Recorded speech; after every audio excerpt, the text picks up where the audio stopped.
Good morning mga idol. Ayan, nandito na naman tayo sa kabilang shipping line, Super Shuttle. Ayan. Nandito, pinapunta tayo dito ng dispatcher natin. Dito daw tayo kukuha ng karga. Pero, ang sabi daw ng mga tauhan ni Shuttle, ubos na daw yung yung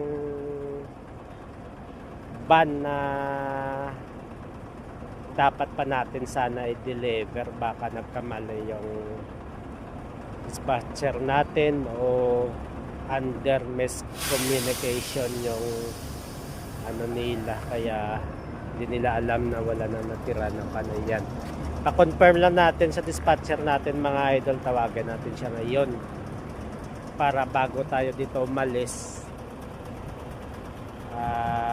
wala nang problema, para hindi tayo pabalik-balik. Ayan lang mga idol, magandang umaga. Ingat po tayo sa ating mga biyahe. Bye bye bye.